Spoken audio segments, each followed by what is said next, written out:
Hi, I'm David with EV World News. We're talking about electric vehicles, green energy, and the stock markets. I'm back today at a new time on Thursday with our founder and chief editor, Bill Moore. How's it going today, Good. Bill? Good afternoon. Yes, afternoon today for a change instead of morning. So you were telling me about some stuff about the 2027 Chevy Bolt before we came on the show. Yeah, they one of the websites has acquired spy photos of it. It's been out on the road testing with one of the older 2023 EUV versions of the Mhm. Bolt, and there's really very little. They did not completely redesign it. They basically refreshed the exterior. So it looks a lot like the Bolt I'm driving, a little bit different front end. Looks like they changed a little bit of the hatchback area on it, but externally it looks a lot like what I'm driving right now. Well, The it didn't make any sense to me why Chevy discontinued it for a couple of years, other than the fact they it's had different models coming to market and maybe they were hoping they could make a little more money on them. That's the only well, thing I can think of because yeah, it was the one vehicle that got people to go from other brands to GM. By yep. far, it was the best vehicle to get people to change brands to a General Motors vehicle. And it just didn't make sense why they would Why they would, drop it. yeah, because I'm not, they've come up with some really horrendously, outrageously priced models. If, I mean, for me, if you're in the, 6, 7 figure class, well, that's no big deal. You're happy to pay that kind of money for a Lyric or whatever. Mhm. But for those of us down here in the, paycheck to paycheck, or in my case, a Social Security card, Social Security to Social Security payment. We need something that's a little bit more affordable, and why they, like you say, why they got rid of the Bolt, I don't know, because it's from what I've driven, mine, I just love it. I mean, of course, I think guess anything would be a step ahead of my Fiat 500, but it's a fabulous car. I love it.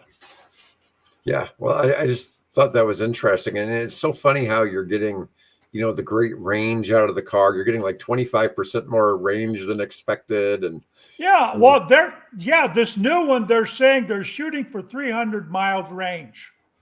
nice. I've already got that. Yeah, yeah, yeah, yeah. So hey, but the big news here though is not just the refresh of the car, but it's where GM is getting the batteries for the car, because they don't have their current lithium ferrous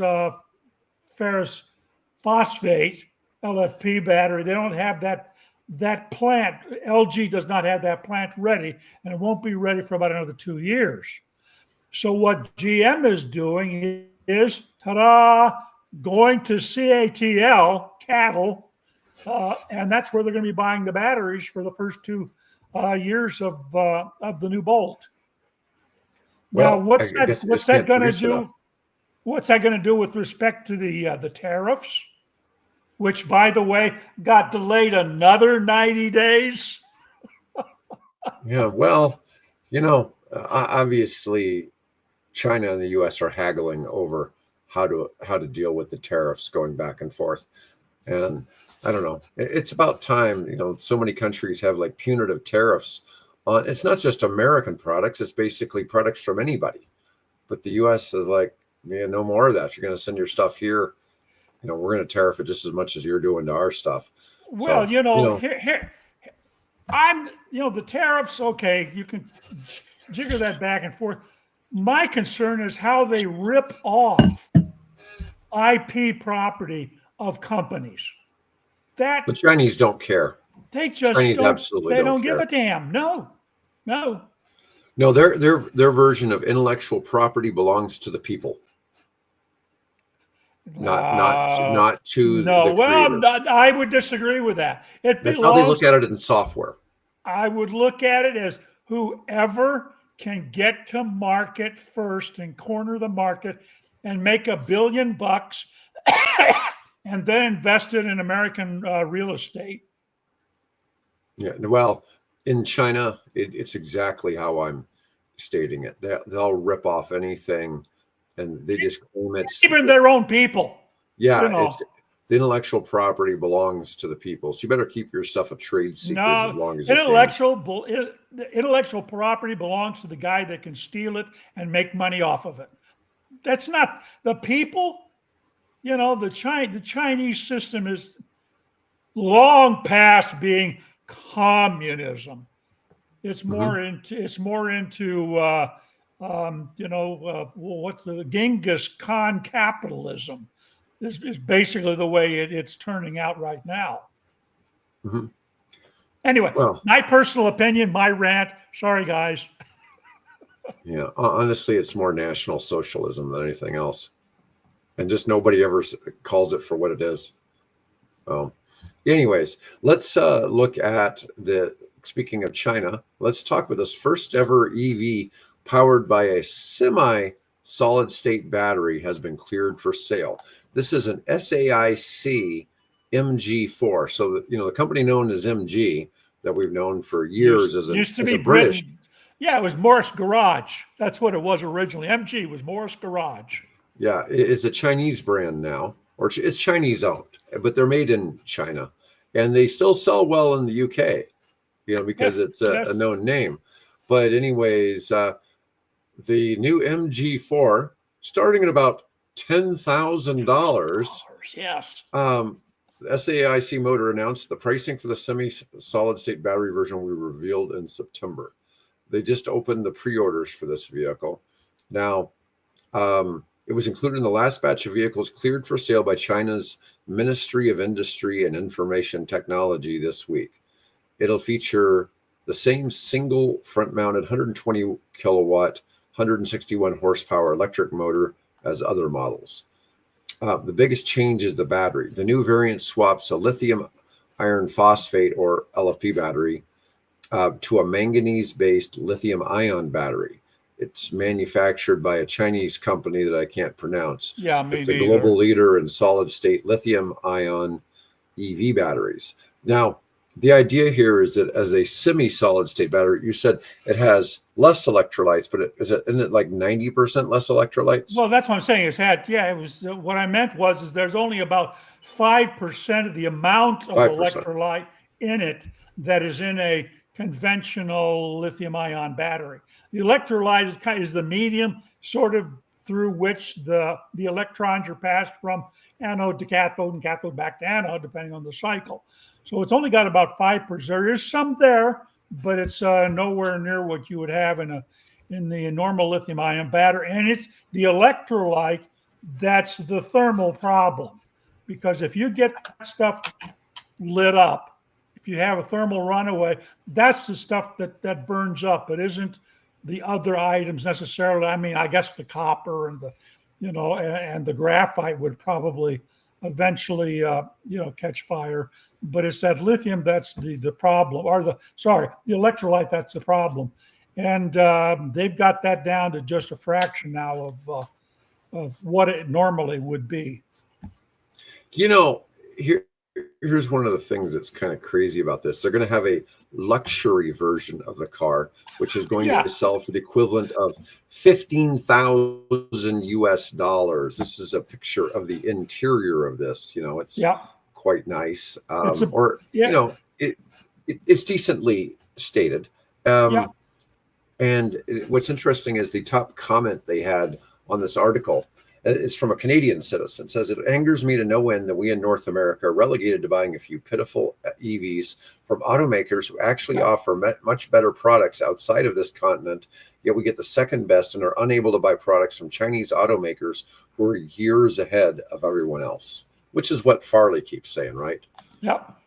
But now there is a caveat here. Because if you talk to the people that actually own these cars and things and who have had experiences with them, they may have cut a lot of corners with respect to that plastic and other things in the cars. It's may not be up to a $30,000 Chevrolet Volt in terms of the Mhm. quality, or Bolt, sorry, in terms of the quality. Looks similar, looks good, but from what I've seen in various videos that have been shot on these cars, it's you might want to have second thoughts about it. Yeah, it's interesting though. It's similarly, it's slightly larger and just slightly more expensive than the BYD Dolphin. Yeah, yep. But it's just crazy to think that the cheapest car you can buy new in the United States is $20,000, and Oh, if you can the find that Nissan even. Versa, if you can even find one, yeah. Yeah. So that's um, kind of crazy, but Yeah, yeah, yes, Owen. Copper is pretty hard to burn. That's one thing that wouldn't. I'm referring to the. Well, yeah, I guess it would. I guess I'm referring to the graphite and whatever else they're using on the other side of that battery. So you can see I'm totally ignorant about battery chemistry. That is not what my degree is in. So understand that. yep.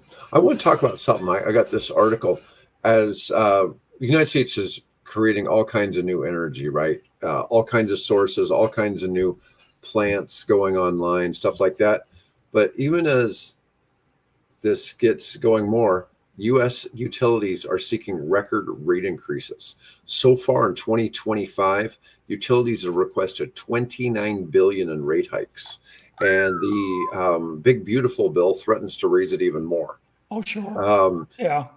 and now, for people who are listening that don't know, in the United States, all of our utilities are um, legalized monopolies. But because of that, they have to get permission from the government to Right. raise prices. So they're only generally allowed to run approximately a 10% net profit. Um, and although they are able to kind of pad some numbers and for executives and some other things in there, but most of your cost of electricity isn't actually the electrical generation, it's transmission It's and transmission all the distribution. overhead of the electric company, Yep. and then just 10% profit. So As if you're paying 30 cents a kilowatt, which is like California prices, 3 cents of that is profit, probably 5 cents at most is actual generation. And the rest of that 20 something cents in the middle is all the cost of running the electric company and getting that stuff um, yeah, to market. and we're very grateful that there's that overhead there because we lost what this past weekend, 40,000 people lost power, and most of that was up within 6 to 8 hours. Most of those people had their power restored. Why? Because they have trained people standing ready to go and the equipment and the spare parts to get all that back up and get people's electricity power back on. So yeah, I'm personally, I'm glad, would I be happy if they raised the rate to 25 cents or 30 cents? No, I'm happy where it's at, but I'm glad they have the people on hand to fix things. When winds blow through here, we had winds come through at one report, gust of 100 miles an hour last Yeah, it weekend. was pretty windy. Yeah. It was like at 5 a.m. or something like that. It was kind of wild. What time of 5:30, my alarm started going off. Oh, there you go. Yeah, yeah. I just remember it was like, wow, that's kind of wild. But there's huge demand. So anytime you're going to have huge demand, you're going to have increased prices, right? So it's a supply and demand issue. But last year for 24, in the first half of 24 last year, total nationwide rate increases went to up 12 billion. This year it's 29 billion for the first half. Massive impacts from data centers, impacts of extreme weather, sharp increases in wholesale market costs. The rate hikes will impact approximately 40 million customers nationwide.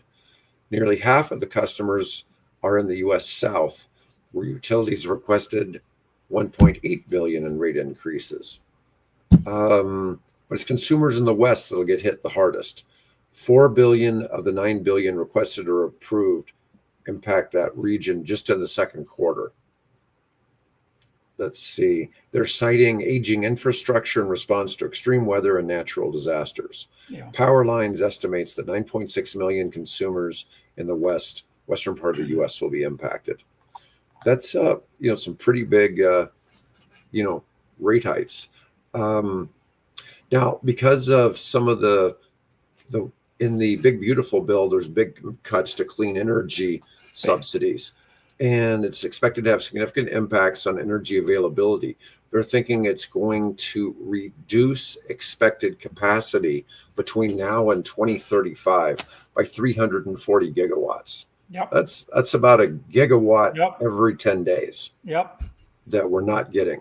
And it's all those damn windmills' fault. Yeah.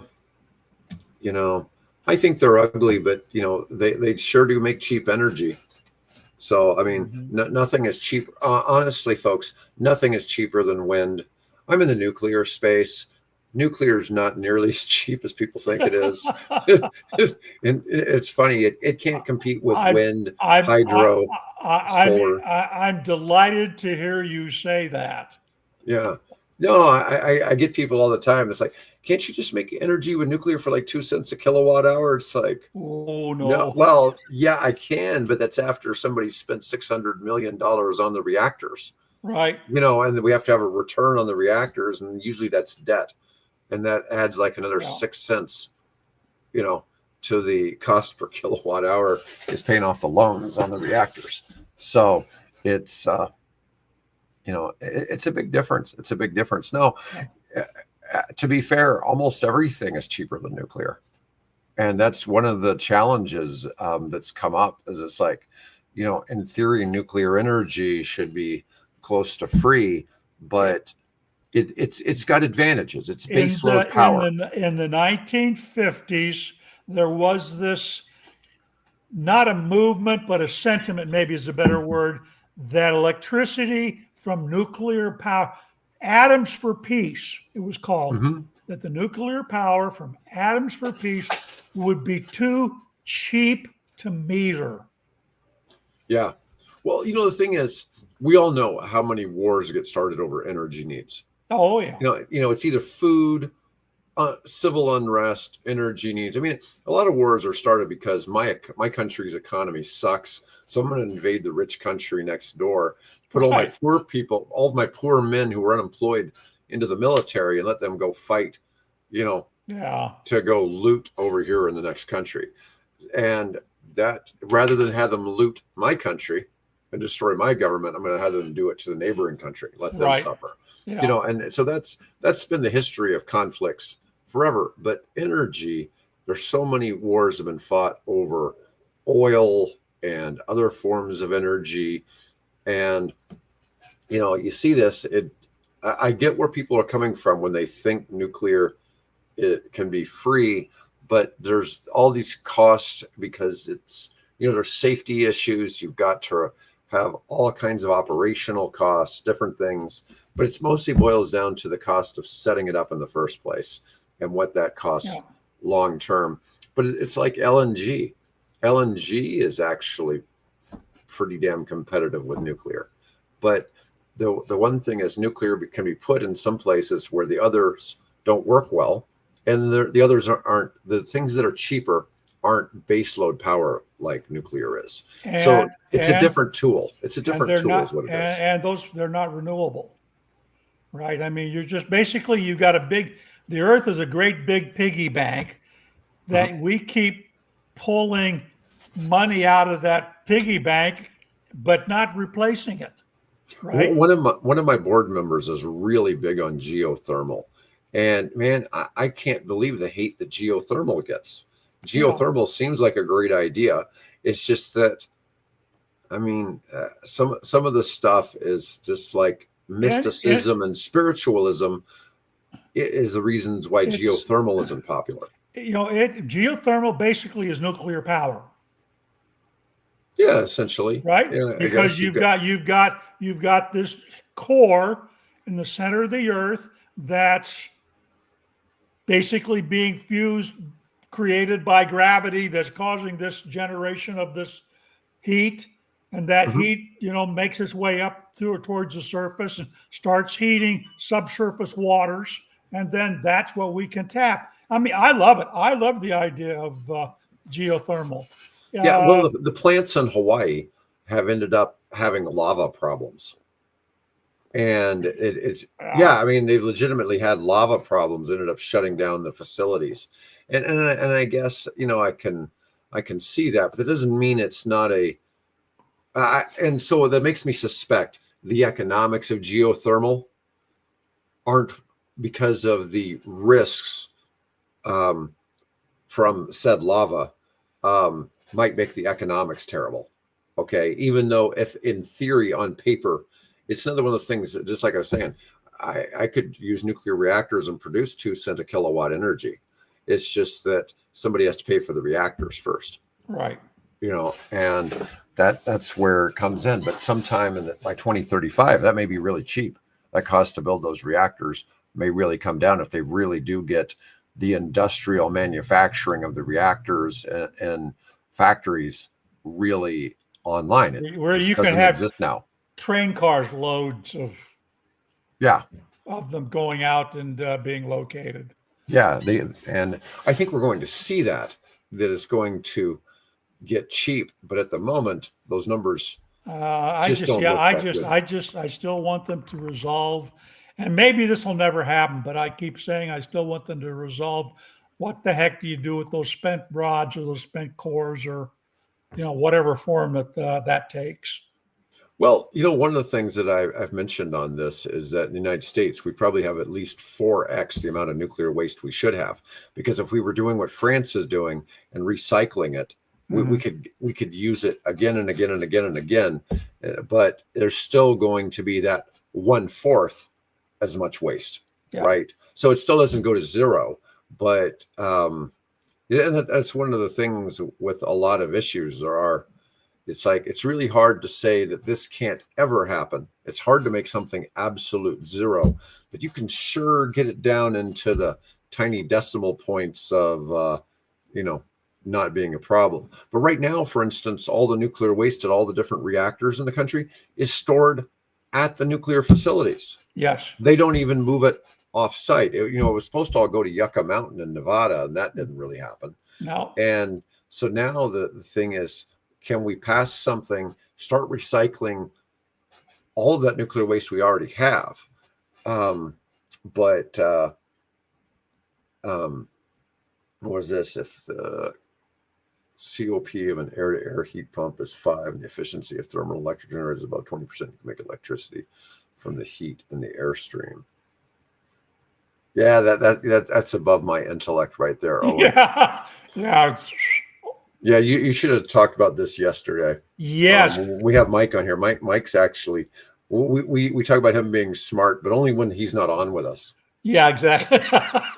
To his face, we won't call him smart.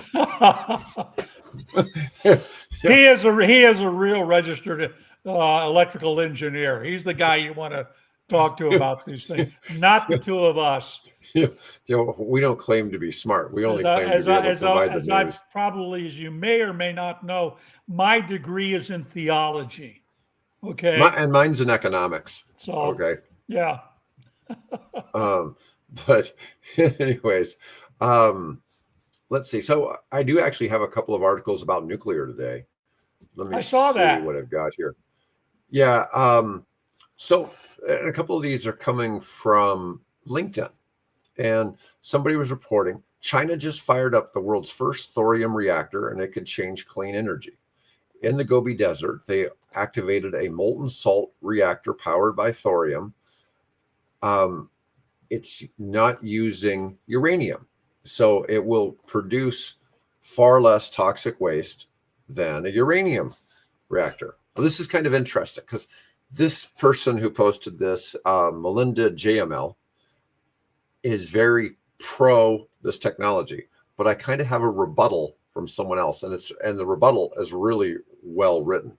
Okay, and so I'm going to go through both, and I find this really fascinating because I read this as somebody in the nuclear space, and I've studied up on the various nuclear texts. there's so many different techs being worked on around the world in the space. It's far more than people realize. And around the world, there's about 7 or 8 different kinds of reactors being run, from, just the overall setup of how Right. most of them are still boiling water and converting it to Right. steam to spin a turbine, but Right. not all of them. And they all have different processes. But anyways, it's cooled by molten salt. There's no meltdown risk. It's inherently safe, can even refuel while it's running. That's not something we can do with uranium reactors. We have to shut those down. Yeah. Okay. And that's a world first. There's no water needed. It works without a cooling tower, perfect for deserts and drought prone regions. Well, that's true with 4th generation nuclear already, because it's cooled by helium, or the ones that I'm working with, they're cooled by helium. Built for the future, low carbon, scalable. This is what next gen sustainable energy looks like. It's the idea, it's a clean power revolution in the making. Well, then I get somebody else who's like, it's certainly a major tech step forward, but it doesn't produce electricity. And so What? yeah. I thought that was the point. It's a thermal prototype. It was a thermal prototype. It produces heat, doesn't produce electricity. It's not connected to the grid. It's not designed to power anything. Okay. So now it's testing a complex technology, a liquid fuel core where thorium is dissolved in molten salts, operating at high temperature and atmospheric pressure, with the ability to refuel without shutdown. And it's real progress, but it's not a power plant. And it's certainly not ready to scale. It does have passive safety, high thermal efficiency. So you could use this. So one of the things in industry, there's a lot of applications for thermal energy. DuPont wants nuclear reactors for thermal. In fact, I was part of a Department of Energy Nuclear Regulatory Commission meeting a month or so ago, and somebody was saying, hey, because there's this push to have an SMR reactor online in the United States by July of next year. Okay. Wow. And one of the companies that wanted to compete, they're doing a molten salt reactor, and they're only producing thermal. They're saying ours doesn't produce electricity. We just produce heat. Now, what is the form of that thermal? Because you've got the molten salt, which is running at some hundreds or thousands of degrees centigrade. Does that get then heating air, or heating essentially some kind of a liquid, or what? So it basically, it's just heated air that you pipe out. And it's usable in like making paper, making chemicals, a lot of other forms. In the nickel mining space, they need the heat and nickel mining and processing. So there's a whole bunch of commercial applications where this is beneficial. It just doesn't produce electricity. So, and I don't know all of the ins and outs of the thermal. One of the big things that we push is that you can use the thermal for desalination and for creating potable water. Okay. Because you could use the heat to, steam the water, evaporate it, move it over, and then reconstitute it, and you have clean water. And that's kind of the idea. But what happens to the salt waste? Well, that's one of the challenges they've had with some of the desalination plants in California. They did want to put them back into the ocean, but it made it briny and it killed the fish. Yeah. So, I don't know. There's a big desalination plant south of Los Angeles, and they basically kind of shut it down because they couldn't figure out what to do with all the salt. Yeah. So, in the Middle East, I think they just pump it into the desert. So rather than putting it back into the ocean, but so they're putting it somewhere where it's already kind of dead. So theoretically, they're making the ocean less saline. I suppose. Water. I mean, you're still going to have the same amount of I don't know. You're not getting rid of all the water. You just get Okay. some, right? Yeah. But the other thing is there's a lot of corrosion issues with the molten salt. Um, anyways, it's an interesting concept, but it's a completely different technology than the stuff I'm dealing with. Because I see people all the time talk about, thorium reactors and all that. It's like they just, you know, it's a different issue, but it sounds great, right? Until you realize that it's just doing heat. And that's one of the, so for in one of our high temperature gas reactors, which are Gen 4, if you produce 10 megawatts of electricity, you get about 5 megawatts of thermal. So In addition, it's basically okay, it's free energy. Okay. And so, but you want to find one of those uses I mentioned, whether it's manufacturing, desalination, something like that. And this is why we look really hard, because we're typically trying, our ideal customer avatar is a remote community or a remote manufacturing facility, not some place where you're going to go put a solar farm or a bunch of windmills or you're going to install a grid. It's some place that they need the power right there. They're currently trucking their fuel in, as diesel and burning it on generators on site. yeah, And so we're replacing all those vehicles going over the road. We're replacing all the diesel, and we're providing them additional resources on site. So it's kind of a different use case, right? So you're going from a mega polluter to something that's far cleaner and less costly. right, yeah, Yeah. So it's a different ball game. But like I've had people before try to tell me, oh, there's no nuclear waste in this, right? And it's like, no, it's just better. Okay. yeah, It's not. It's still not. Like I tell everybody, everything's a tool, right? And there's uses for solar, there's uses for wind. I couldn't tell you how many big high level meetings I get into and people start disparaging wind and solar. And I'm just like, that's not really true. I mean, you and I live in a part of the country where wind works, right? And, yeah, there's other parts of the country where solar works. The biggest problem we probably have with solar is, like in California, there's too much of it, and they haven't figured out how to actually, um, you know, battery storage it up so that they can use it when they need it. yeah, It's missed time. All right, I got one more in the nuclear space. Norwegian collaboration on floating nuclear power plants. Norsk Kernkraft and energy developer Ocean Power are to cooperate in the developing of floating nuclear power plants based on small modular reactors. Now, what's interesting about that, we all know that the U.S. Navy powers aircraft carriers for nuclear reactors and submarines, and around the world there's nuclear icebreakers and different uses for nuclear ships. Well, the first small modular reactor, or SMRs, in the world that were put into play in Russia basically on like a barge.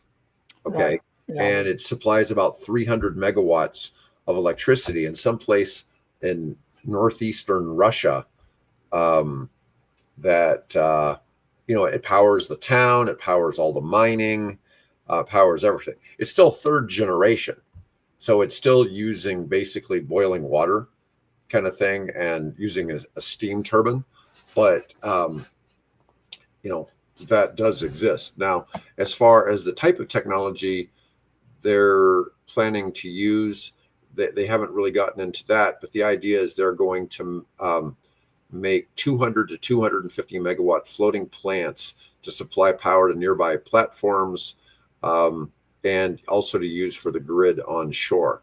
I'm suspecting some of that is probably to power some of their oil industry as well, as opposed to burning diesel to power some of that, yeah, just to make it cleaner in the oil extracting operations. It's interesting because a lot of these oil facilities actually require like up to 10 megawatts of electricity just to run the oil rigs. And they do that by burning diesel that they've extracted and use a generator because you think about it. You drive through Kansas, you see an oil rig, right? It's nowhere. It's usually nowhere near power lines, and it's out in some farmer's field, way out in Yep. the middle of nowhere, Yep. right? And so they have to power that, and so there's a whole lot of energy that gets used just in the drilling of that oil. And once again, they're burning dirty diesel, and I'm sure that is not as clean as the diesel that's going into vehicles, right? So it's probably not been cleaned the same way. Yeah, I don't know. I don't know Yeah, what I've never gotten into that kind of topic, but that's always kind of interesting. All right, so I want to talk about the California virtual power plant discussion. So California just pulled off the nation's largest ever test of a virtual power plant. Let's see. On an evening last week, the state's 7 to 9 p.m. peak demand window, utilities drew electricity from 100,000 home batteries, feeding 535 megawatts into the grid, equivalent to the output of a big hydro dam or half a nuclear reactor, but far cheaper. The test proved utilities can reliably reverse the grid flow without destabilizing it, giving them a powerful alternative to firing up gas peaker plants or risking blackouts. 100,000 homes already have their own battery systems in California. That's great. I'm assuming California probably gives a rebate for that of some sort to have gotten that much adoption. Though I haven't seen anything written on it, but that type of thing doesn't always cross my desk. California should surpass 1 gigawatt of virtual power plant capacity within 5 years. Nationwide, the Department of Energy projects up to 160 gigawatts nationwide by 2030. Projects up to 160 gigawatts by 2030. I don't think they're talking about just home use there. They're talking, battery, the BESS, battery electric storage systems all over the country. And it's certainly getting cheaper.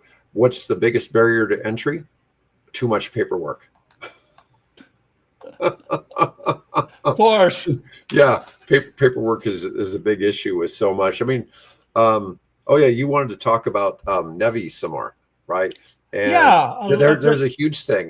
This big $5 billion was allocated with some of the worst bureaucratic red tape ever to get it. Yeah. So I guess if you're looking at a positive spin on this particular, the administration didn't do this willingly. They got a court ruling against them that said they could not freeze those funds. So what they did is they came, okay, we'll release the funds, but we're going to go through it with, more circumspection and make it less bureaucratic, I guess, less red tape. And so that's what they did. Let's call this the win for Sean Duffy. Okay. I would. He's running with it. Okay. He's got the funds. He's going to make the most of it while he's Secretary of Transportation, so. And we will now get more public charging stations, which has been and continues to be a concern among would-be EV drivers.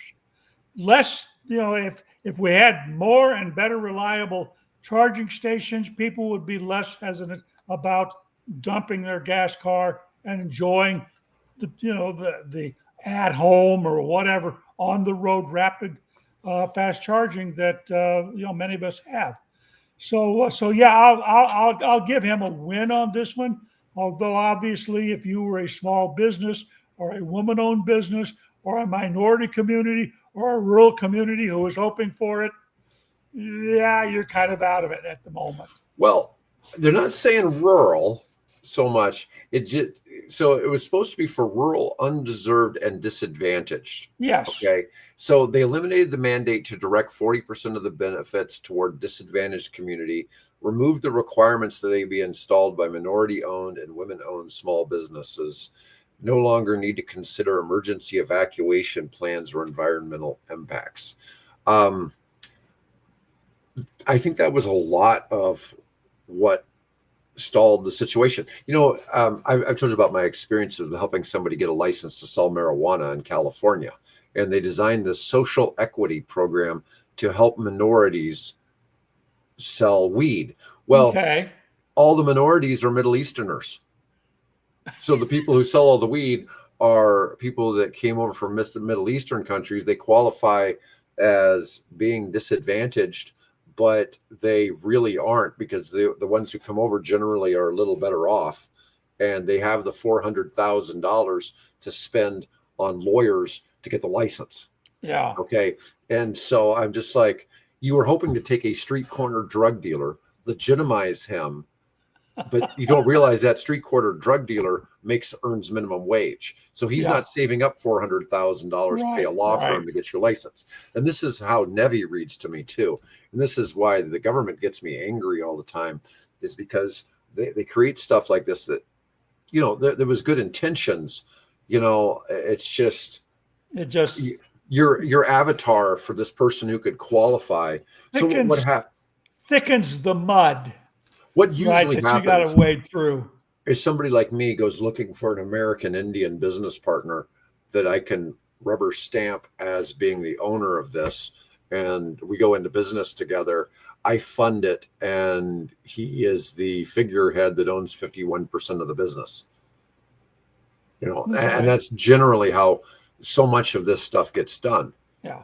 And it's just kind of sad how that goes. Yeah. Hey, speaking of marijuana, there is on the corner where we live here in Papillion, Dave will be familiar with it, 72nd and 370. Mm-hmm. And on that northwest corner, there now is a marijuana store that says federally approved marijuana outlet, or some wording like that. And I'm thinking, is that what? The 50 Shades of Green store? Yeah. Because there's one right there we were talking about. What? We don't even allow, we voted to allow medical marijuana, but that's so tied up with it says committee. Federally approved? Yeah, that got voted. Yeah, it got approved by the voters, but it never got anywhere because it got sent then to a committee to work out all the mechanics of how the thing would work. And it's gone nowhere. So I'm wondering how, not that I do marijuana, folks, I've never done marijuana, but how does that store operate? Well, so my understanding is those places sell Delta 8, which is one molecule different than THC. There's something different, like there's an extra atom, something. It's not exactly marijuana, but it has a similar effect if you use enough of it. Oh, okay. I don't know. I don't honestly know if I've had anybody ever tell me if they've ever actually tried it. I've thought about stopping, when I just saw it this week. I thought, what's going on here? I said, should I pull in and go ask them what this is? Not that I'm going to buy any, although I am curious because of some of the medical benefits that come from it. But then there's also medical drawbacks too. So I'm aware of those things. Now, on that same note, while I don't really know many people who use weed, I do know people who've been caught coming back from Colorado. Oh yeah. Weed. Oh yeah. And so that's kind of funny. And it's like, you what? It's like, didn't expect that. And I've had some, Well, I suspect there's a little bit of spying going on. Maybe. There may be, people that work in those stores that are, reporting people know. Unusually large. If you're buying a few ounces, is that whatever it is? I think there's a limit of what you're allowed to buy. But if you somehow are able to buy larger quantities, that probably gets reported, and note is taken of the license plate, which is east of Colorado somewhere. And the only thoroughfare you're either going to go, you're going to take Interstate 80. I mean, that's how you're going to do it. So some streamlined business operations to the changes in NEVI. Site selection priority encourages locations where station owners also own the property. Yep. Now that's a little different, because if you're in the gas station business, you usually are the operator of the gas station and you lease it. You You lease don't it, usually, right? a different company owns the real Right. estate. That has to do with, there's all this liability for EPA and all that. Gas stations are kind of a weird deal. Flexible spacing. States can determine appropriate distances between charging stations. And most people agree that's somewhere around 50 miles, right? If we're talking freeway. Simplified applications, reduce the paperwork to basic statutory requirements, faster approval. States must submit deployment plans within 30 days. 30 days of now, or I'm not sure. But one of the things was it appears to potentially be beneficial to gas station owners. You know, the landowner at the truck stops and stuff like that would be the one then that would need to add that, because usually the landowner actually owns the pumps.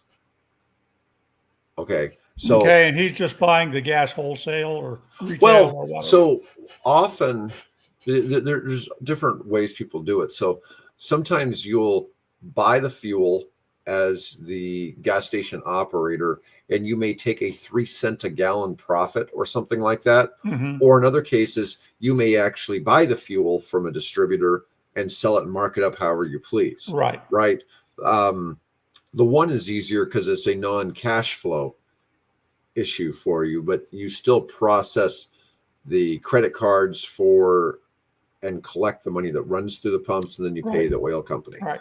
But it's a very small pass through. Now, Right. the interesting thing is I wasn't aware that when you pay that state and federal excise tax, Mm-hmm. the pump, they're not actually doing it at the pump. That's just to alert you to the fact that part of this, part of what you're paying for the gas is going to these funds. It's Mm-hmm. actually collected monthly from the gasoline wholesaler. Yeah. Has to send it in. Yeah, they make sure they get their money. Yep. It's big business. Let me see. All right, so I got one Elon Musk story. Tesla shorts are going to be obliterated, according to Musk. And it's because the stock seems to travel. Tesla's always seemed to be somewhat predictable. When it's been going up, it's moved in predictable stages. People have made all kinds of money with Tesla, not just because the stock's gone up, but a lot of people, they'll sell it. They'll see where it looks like it's peaking. They'll get out. It'll drop. They'll buy again, and they'll write it again. Right. And so this has been one where people have made lots of money people have made money just sitting and holding, but right now it's not really quite that way. But he's saying people haven't tended to do as well with shorting Tesla, but it has been one of the most shorted stocks ever on the NASDAQ. But as the company becomes profitable, the short sellers, take big losses and lose interest. Let's see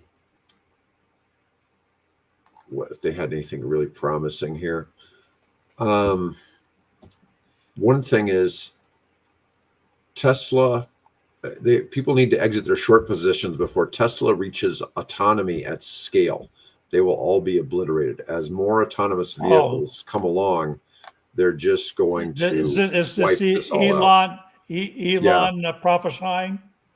Yeah, but he's a hard guy to bet against.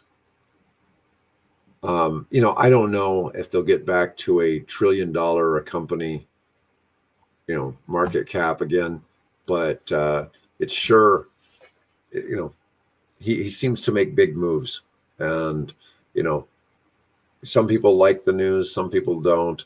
I was telling somebody on a call I was with earlier today that NuScale is one of the probably the biggest nuclear stock, most known as SMR, and somebody was writing, it's like they didn't hit their numbers for the last quarter. They were lower than expected. Well, NuScale is actually making licensing revenue, and they missed their numbers by like 5% of what they'd predicted for the next quarter in licensing revenue. But we're talking like the difference between $30 million and $31.5 million. Okay. and the company's worth something like 9 billion in market cap. Okay, because they're the only company in the nuclear space, in the SMR space, that has 2 approved reactor designs with the Nuclear Regulatory Commission here in the Right, United States. NRC, yeah. Yeah, they're the only ones. And while they haven't found a customer for it yet, because they have 2 designs. One's a 50 megawatt, one's a 77. The idea is you take 12 77s in one building, you're just a little below a gigawatt. And the idea is that you simply built that gigawatt cheaper. And the thing is, they still have, but when you're doing a gigawatt, you're talking about competing on the grid, right? And their levelized cost of energy just isn't that exciting yet compared to what we were talking about at the start of the show, where, wind and solar and battery storage are still cheaper. Yeah.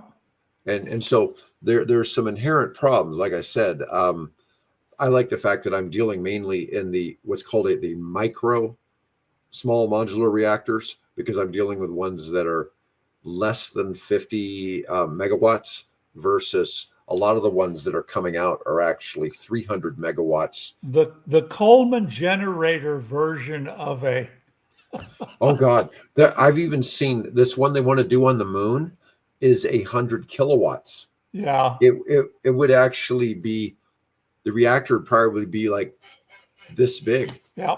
I mean, it would be a small box. I mean, it's certainly not going to be a large reactor, because there's been this criticism about putting a nuclear reactor on the moon. And, man, this is really miniaturized technology. Yeah. Yeah.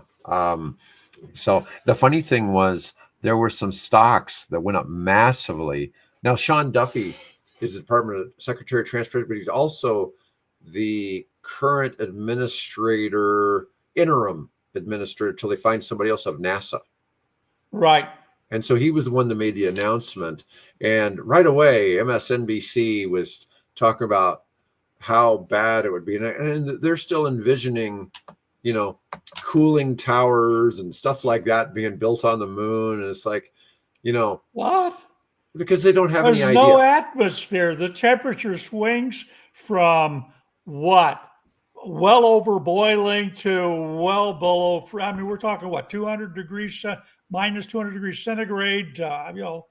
Well, I'm just telling you, people really don't. These reporters have no clue what they're talking about. And I'm telling you about these newer technologies, and we're talking about something that is like a box you would have gotten a computer monitor in. Back in the days when computer monitors were not slim. Well, given the fact that the moon's the moon is dark, half of a month.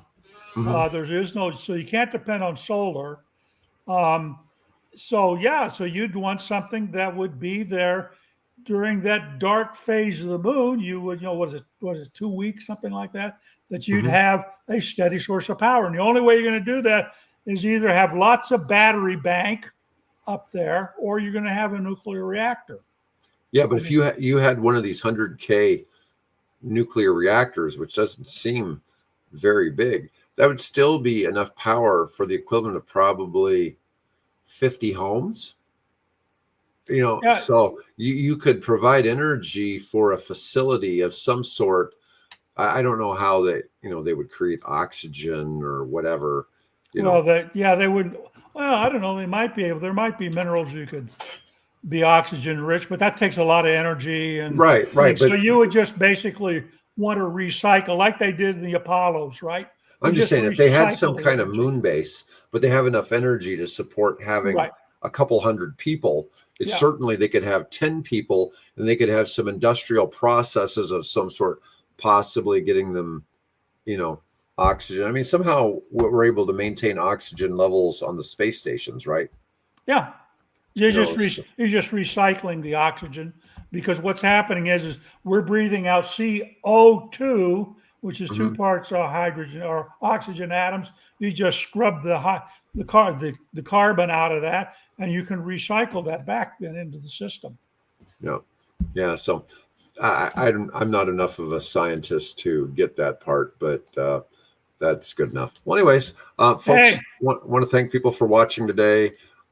Different time on Thursday. We're back to the normal time on Tuesdays next week.